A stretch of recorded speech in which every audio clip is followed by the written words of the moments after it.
No cabe duda, queridos amigos, de que el aullido del lobo es uno de los sonidos más impresionantes que ha producido criatura viviente alguna. El aullido del lobo debió dominar en las noches y en los días durante milenios en toda la región holártica, es decir, en Eurasia y en Norteamérica. El aullido del lobo ponía el temor en el corazón de todas las presas de este gran carnívoro. Hoy apenas si se escucha ya el canto del lobo. Hoy no se conoce la voz del lobo más que en algunas grabaciones obtenidas por los científicos. Nosotros hemos tenido la fortuna de oír aullidos de lobos casi cotidianamente durante los 3 años largos que hemos dedicado a la filmación de esta especie. ¿Por qué aullan los lobos?, se pregunta la gente.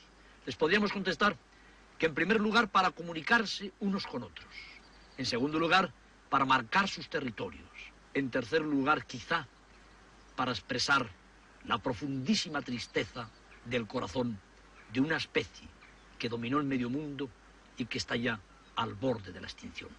El hombre ha conocido de siempre al lobo, sobre todo por la voz, pero el lobo tiene otros matices fantásticos. Por ejemplo, su faz. Hemos recogido en los apuntes de nuestro cuaderno de campo la faz del lobo comparada con la faz del perro. Hay una gran diferencia que puede servir al amante de la naturaleza para distinguir ambas especies. El perro tiene los pabellones auriculares muy grandes, destacados sobre la cabeza. Los del lobo son más pequeños, inmersos en el pelaje. Los ojos del perro son horizontales, los del lobo oblicuos. Los pómulos del lobo están muy marcados, los del perro mucho menos. El perfil del perro es convexo, el del lobo perfectamente cóncavo.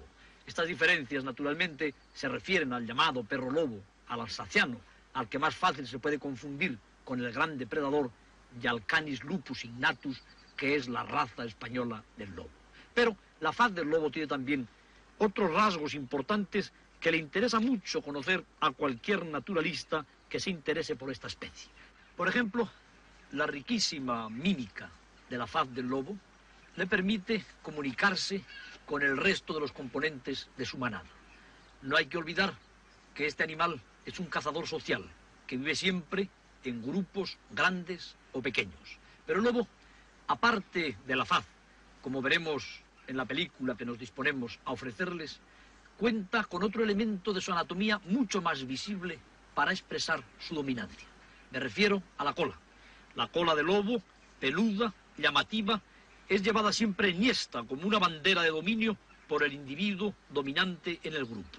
La cola baja, metida entre las piernas, es siempre signo de temor o de sumisión.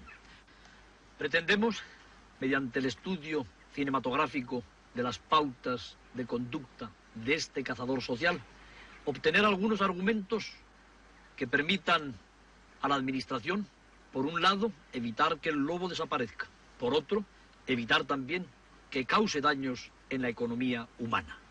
Que el lobo viva donde pueda y donde deba vivir, para que en las noches españolas no dejen de escucharse los hermosos aullidos del lobo.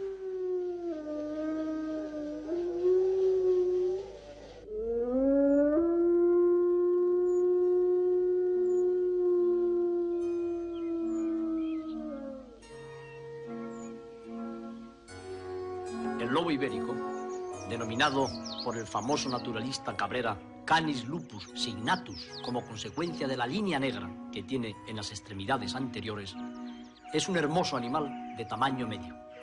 Los grandes machos oscilan entre los 40 y los 50 kilos, las hembras alrededor de los 30. Las extremidades del lobo son más recias que las del perro. Las zarpas más apretadas. Se podría decir que es un animal más digitígrado. Anda más sobre los pulpejos de los dedos. Las orejas, muy cortas, presentan muchas veces las cicatrices de las luchas en el seno de las manadas. La faz característica del lobo, de aspecto oriental, está determinada por el gran desarrollo de los músculos temporales y maséteros que mueven las mandíbulas y son los causantes de la terrible presa de este animal. El lobo es un corredor infatigable. Ciertamente no alcanza tan altas velocidades como los lebreles, pero corre más que los perros normales. El lobo es riquísimo en manifestaciones mímicas de la faz. La exhibición de los tremendos caninos le sirve para impresionar a los otros miembros del grupo. La jerarquía se mantiene precisamente evitando peleas y confrontaciones mediante estas exhibiciones de las armas poderosas.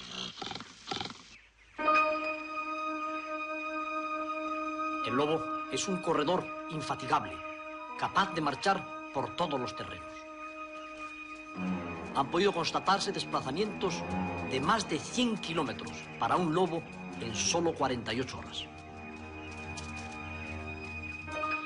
Estas imágenes nos permiten comprobar que no hay perro capaz de correr con la armonía, la agilidad y la resistencia del lobo.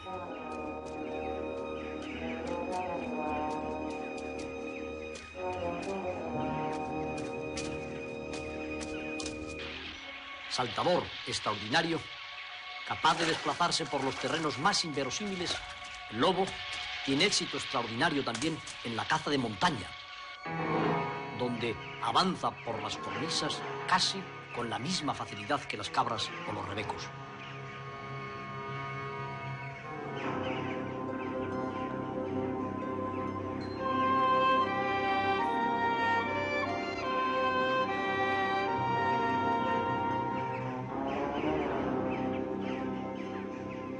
Actualmente, la mayoría de los lobos españoles están refugiados en las serranías y en las montañas.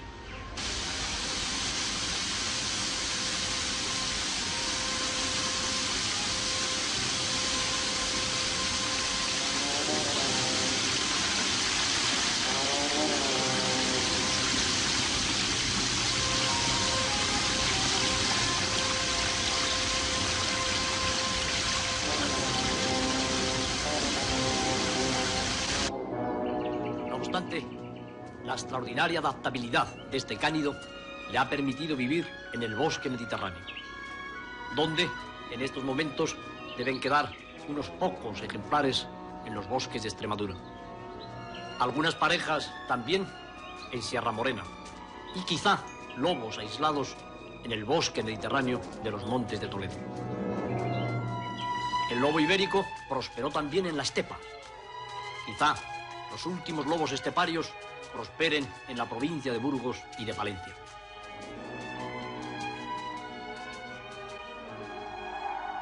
El lobo es capaz de soportar perfectamente las más bajas temperaturas. En las montañas de León, de Zamora, de Asturias, de Santander, de Galicia, está seguramente refugiada la mayor parte de la población restante del lobo ibérico. Puede afirmarse que la nieve facilita las maniobras de caza del gran cánido salvaje. No cabe duda de que el lobo es un animal que prospera en las regiones donde el frío y la nieve son abundantes.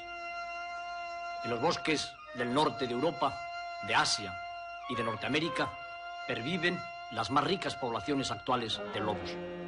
Llega también a la tundra desnuda e incluso la raza blanca del lobo penetra en la banquisa boreal. Las zarpas del lobo, ubicuas, con uñas aceradas, le permiten marchar perfectamente incluso sobre el hielo.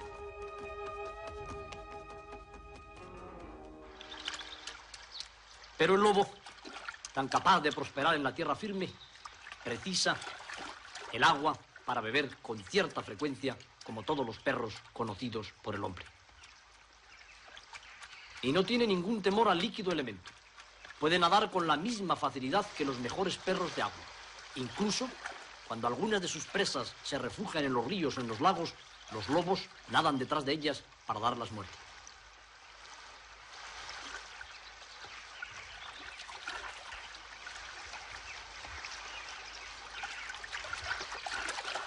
En verano, el aspecto de los lobos es absolutamente diferente que en el invierno. Pierden la gran masa de borra que está debajo de la pelambre y que les protege del frío. Parecen más esbeltos, mucho más delgados, de cráneos más masivos. Pero gracias a esta muda del pelo, los lobos ibéricos pueden soportar los terribles veranos de Extremadura, de Sierra Morena o de otras regiones, incluso los subdesiertos de Almería, donde vivieron nuestros lobos.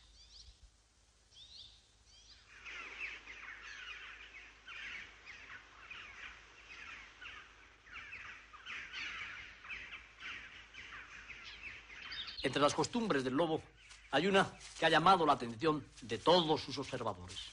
Es la de restregarse cuidadosamente en todas las materias olorosas que encuentra en el campo. Si un lobo da con los restos de la carcasa de una res muerta, incluso con un perfume que se deposite al efecto, inmediatamente tratará de impregnar todo su pelaje en este olor. Se piensa que precisamente para camuflar sus propios efluvios, para que las presas así no lo detecten. Pero en este hábito de impregnarse la pelambre, sobre todo del cuello, en materias olorosas, vamos nosotros a observar un principio de jerarquía en una manada de lobos. El dominante, el lobo líder, es precisamente el que está restregándose tranquilamente. No permitirá que ninguno de los otros miembros del grupo se le acerque y lo moleste antes de que haya terminado de impregnarse en tal sustancia.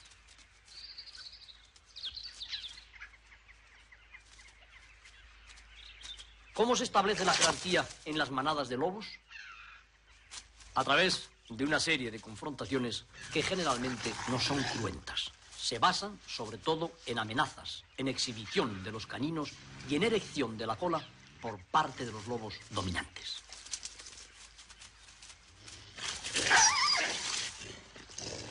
En una serie de láminas, que son apuntes de campo que ha tomado nuestro colaborador observando nuestra manada, pueden verse las distintas posturas de la cola del lobo según el grado de amenaza con que se dirige a los restantes componentes de la manada. La cola entre las piernas, el cuerpo flexionado, expresa una actitud de sumisión. Volvemos ahora a la imagen real para comprobar la veracidad de estos excertos. Las expresiones de la faz del lobo fueron recogidas en unos estudios clásicos por Schenkel.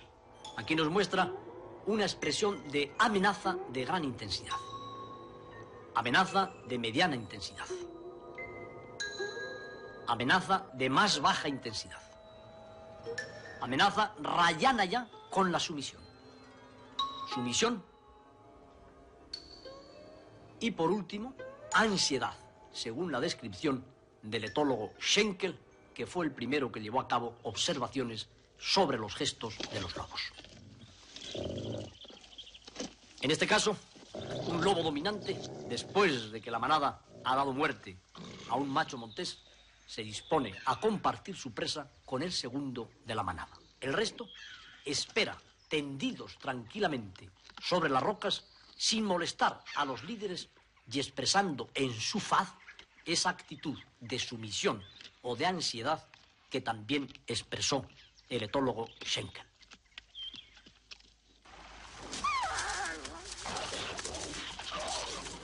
En este caso, se trata de una hembra de muflón que la manada de lobos acaba de capturar sobre la nieve.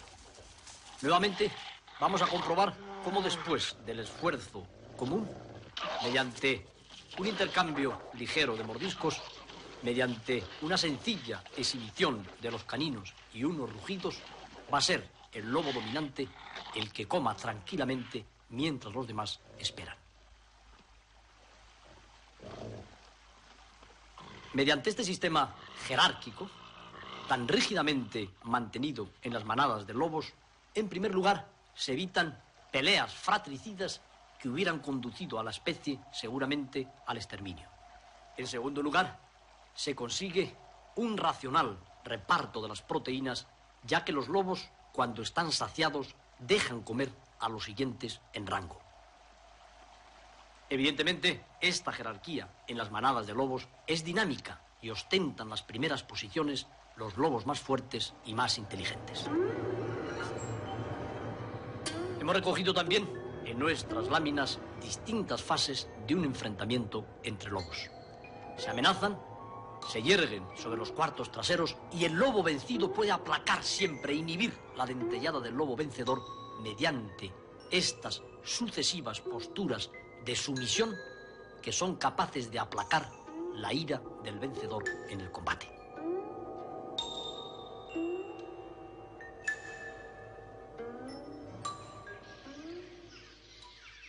Aquí tenemos una imagen real donde podemos comprobar que estas láminas no son el resultado de una ficción. Ha tenido lugar un combate en la época prenupcial en una manada de lobos.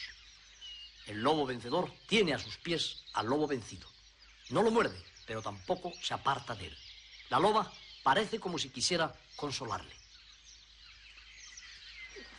Pero la loba, en definitiva, lo que pretende es llevarse al líder, llevarse a su galán. Este está sufriendo una tremenda tensión entre sus obligaciones de jerarquía, de mantener su puesto en el escalafón, o sus obligaciones en el estatus reproductor, seguir a la loba.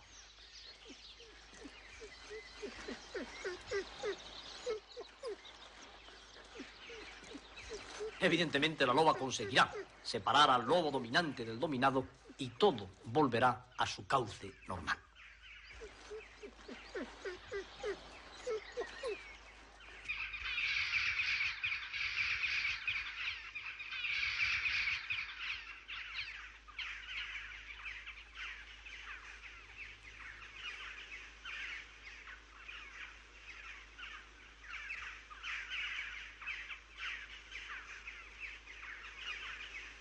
Precisamente en las épocas nupciales que tienen lugar durante los meses de febrero y de marzo, son frecuentes las querellas entre los machos de una manada.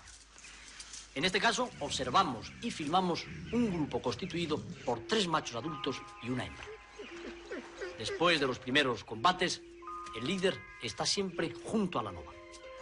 Pero esta parece que no se ha decidido aún por su partener. Tiene lugar entre el macho y la hembra una serie de escaramuzas que, en cierto modo, recuerdan un combate. Incluso una pareja de machos se acerca a ella. Pero pronto, el macho líder, el macho dominante, va a imponer sus fueros.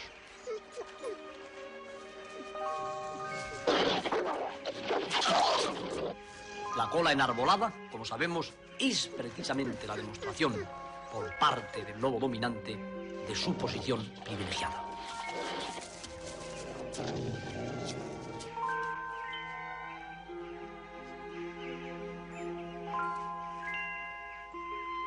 Sin que tengan lugar peleas verdaderamente dramáticas que ocasionen la muerte de uno de los especímenes, la loba elige siempre al vencedor en las escaramuzas. Tiene lugar después un largo noviado, dura más de 2 meses. Durante esta temporada, el macho y la hembra se entregan a interminables juegos nupciales. El resto de los lobos permanecen en continua tensión y no dejan de seguir a una cierta distancia a los privilegiados novios.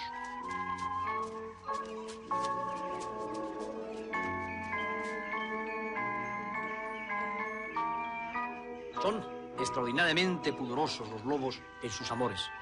Pudimos comprobar que trataban de separarse siempre de los otros 2 machos y que se ocultaban en las partes más recónditas y salvajes de la cárcava.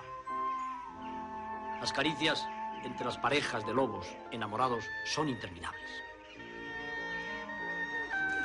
Los juegos de una extraordinaria ternura.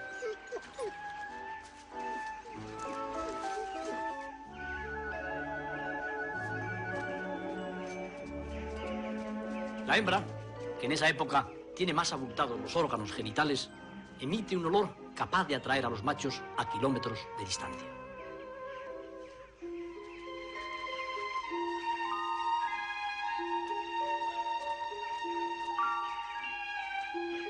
Ella lleva siempre la voz cantante en la parada nupcial.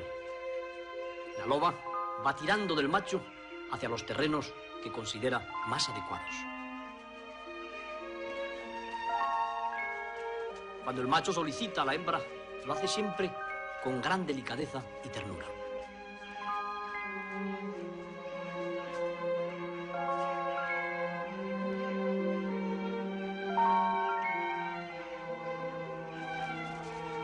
Durante días y días recorrerán su territorio, cazarán juntos, irán a los secretos abrevaderos.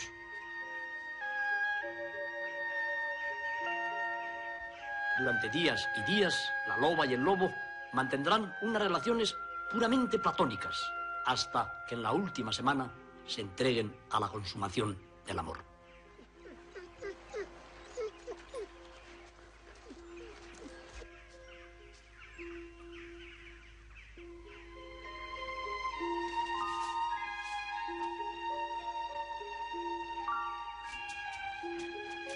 Dos meses más tarde, vendrán al mundo los pequeños, gordezuelos y negros lobeznos. Pero este, amigos, será tema para el próximo capítulo.